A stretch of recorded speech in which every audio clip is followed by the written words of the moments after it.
Hello everyone, my name is Felstar. In this video, I'm going to break down my art process as a disabled artist for another MerMay illustration. Let's get into it. This character was based on a player character from my ongoing D&D campaign, and the player asked that her character be represented as a sea slug. Sea slugs are one of my favorite animals due to their incredibly unique appearance, so one of my main goals was capturing their silhouette and cuteness. I whipped out the general silhouette fairly easily as I knew the vibes I wanted from the character, but the finer details took some experimenting later down the line. Focusing on the silhouette, I very purposefully created pockets and breaks in the silhouette in multiple places. Both of her arms create pockets with her torso where the background can be seen. These pockets where the character's pose creates windows into the background help integrate the character into the background, as well as adding visual interest and readability.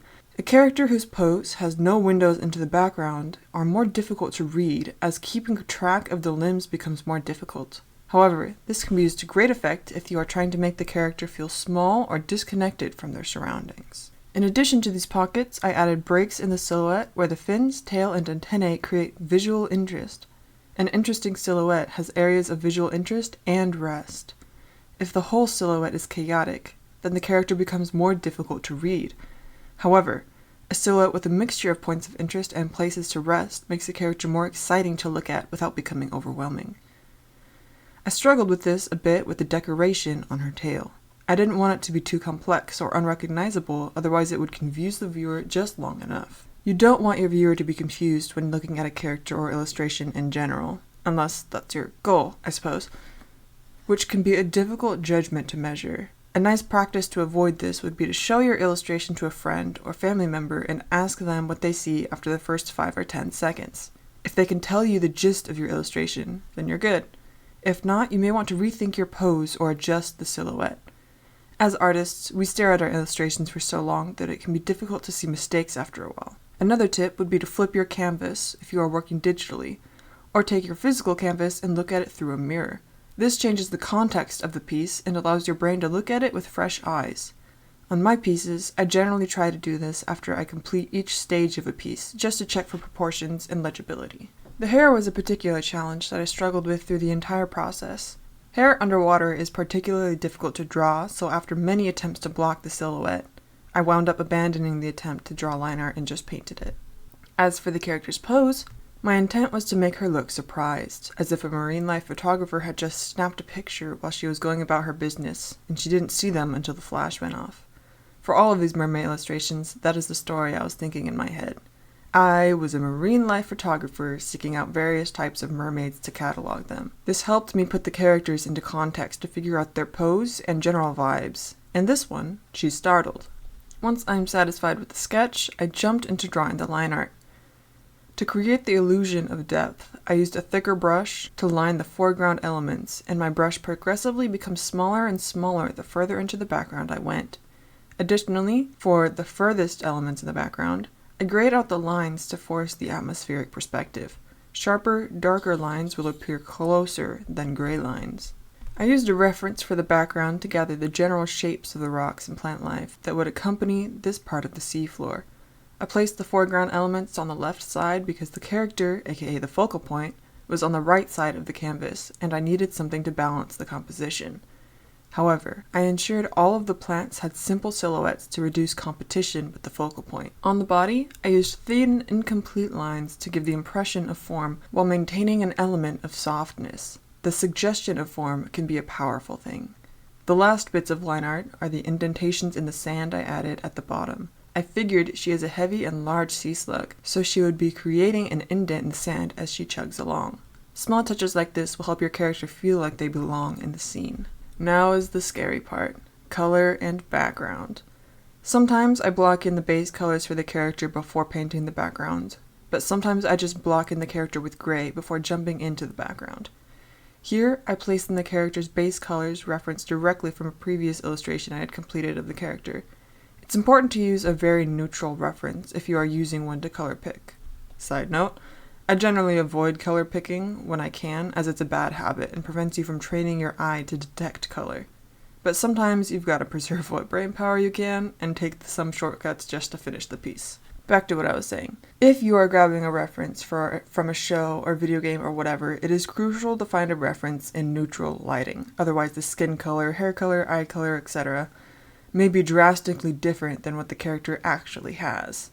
You don't want to accidentally whitewash a character or have them turning green for a reason you don't understand. A good reference is the key to successful art. Always remember this. Speaking of which, I tried to paint the ocean in the background without a reference initially. Obviously I failed, so I grabbed a few references and jumped back into it with their guidance. I think if you have the time and energy to experiment, that is, this is a good practice to test your visual library. Draw or paint something without using a reference, then go back and try again with a reference. This will help you remember elements from the reference that were important to making the image believable, as that is all that really matters in the end. You don't need to make something look perfect, just believable. For me at least, I learned better from making mistakes. My first attempt without the reference was making the pattern too even, and didn't account for how the waves would make the light coming through in streaks. Next time I paint an underwater scene like this, I'll remember. Once I am satisfied with the water in the background, I jump into the middle and foreground elements. I used the curve tool to increase the value contrast while decreasing the saturation, and added a soft blue tint to everything so the colors were more harmonious. Then I returned to the character. I started by refining the base colors and patterns on the body. I had a very clear vision in mind for this character due to the vivid reference images I had of sea slugs. Alternatively to the previous illustration, I painted everything with a soft painterly brush, which causes the character to look much more believable. The style of the rendering is cohesive, and thus the character looks more harmonious. Sometimes, making details on separate layers can be easier when it comes to rendering, but it can cause a cognitive dissonance between the different layers if you are not careful. To create the texture on the back, I worked the colors with my painterly brush with many small tabs to create blotches of color in an interesting pattern. This brush I discovered from another artist video years ago, and I'm pretty sure I've made alterations to it, but I can't remember. I'll link my Procreate brush pack below, but I truly believe that any artist will make the most of any brush they are given. From my experience, brush has a larger influence on style than one's ability to illustrate or render a piece. However, such things like stabilization for line art brushes are lifesavers, and I've started relying on them much more heavily than I ever did before I got sick. If you need to use a stabilized brush for whatever reason, do it. If anyone tries to give you crap about it, screw them. The brush is a tool, and like all tools, it takes skill to use them effectively and creatively. Never be ashamed of using accessibility tools. They are there for a reason. Returning to the piece at hand, I wound up temporarily erasing the white on the antennae to focus on getting the base colors right. Sometimes you gotta take things one step at a time and build the colors up in steps. For faces, I add a blush to the cheeks and nose regardless of the character's gender presentation, and highlights around the corner of the eye and nose. This middle stripe of the face is usually where the eyes focus, so adding extra contrast here keeps the eye interested. It took me a while to figure out how I wanted to approach the hair, but I wound up scrapping the line art to do things freeform. I created a new layer to do things as non-destructively as possible, and using my painterly brush on the color and the eraser, I placed color, erased streaks, and replaced color to create the illusion of strands clumping in the water. This was very much a trial and error process, but getting the gradient within the pockets of the hair was crucial to producing the illusion of floating strands. Before starting to add shadows, I rendered the eyes quickly. In general, my rule for doing eyes is pretty simple. Add a dark stripe at the top and a bright color at the bottom, then add the highlight. Boom, you're done. It works wonders. For the shadows, I whipped out my Old Faithful multiply layer and quickly blocked everything in. I almost always use a desaturated blue for the multiply layer, as more often than not, the shadows are going to be tinted blue from the reflected light of the sky. If your illustration is looking desaturated or monotone, try adding very faint blue to your shadows and a warm yellow, orange, or red to the light. Alternatively, if you want your piece to feel warmer, add a desaturated red or orange to the shadows to increase the temperature of the overall piece. The temperature of the shadows is crucial to setting the temperature of the entire piece. Once I'm satisfied with the shadows, I went in and added some direct reflected light. An underwater piece like this will have a significant amount of reflected light during the day, as water reflects light incredibly well, as does the white sand. Then, I add the regular old highlights on the skin. I generally add 2 strengths of highlights, a weak base that is more broad, and strong highlights in pinpointed areas of intense light to create the illusion of a reflective surface. While painting hair, I generally use 2 colors for highlights and 2 colors for the shadows. For the highlights, I use a lighter and more saturated version of the base color, then a bright but desaturated color for the reflective portion of the highlights. For the shadows, I use saturated but darker versions of the base color. In general, when you are adding shadows to something, try not to pick a color that is less saturated than the base color, unless you would do so with intent. If you are dipping into another color for the shadows, or trying to invoke color by using a gray, you must understand the color theory to inform your decisions. Try not to do things just because someone else tells you to. Try to understand the reasoning behind their decisions to properly inform your own. Lastly, some finishing touches. I added a bit of gray to force the atmospheric perspective on the hair and tail to push them back. I added a low opacity vivid light to increase the warmth and saturation of the face. I added an overlay layer to increase the warmth and saturation overall. In the end, I thought of adding some patterns to reflect the ocean's surface above, but I was very tired and was just ready for the illustration to be done. If I'd taken a break and came back to it, I might have made something work, but I was too exhausted. Looking at the finished piece now, I think the gray on the hair and the tail is too strong and probably would have lowered the opacity a bit, but I love this piece. This was the second illustration I had done in roughly a year since I'd got sick, and it was during this piece that I fell in love with art again.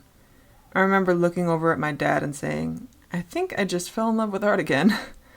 I had been struggling so hard with my desire to be an artist since I got sick that working on this piece felt like coming home. It gave me the motivation to finish this collection and reinvigorated my artistic spirit. If you are struggling with the inability to make art or practice a hobby you love due to an illness or disability, hang in there. I promise one day you'll be able to make art again, even if it's different, even if it's not to the standards you set for yourself, even if you've completely forgotten how to draw. I promise you'll get there. And when you do, it'll feel like coming home. Because you are. Just hang in there. If you've made it this far, thank you. Any support helps immensely as I try to get back into making art for a living. Follow my socials linked in the description. Like, subscribe. Tell me what your current art project is. Thanks for watching, everyone. See you in the next one.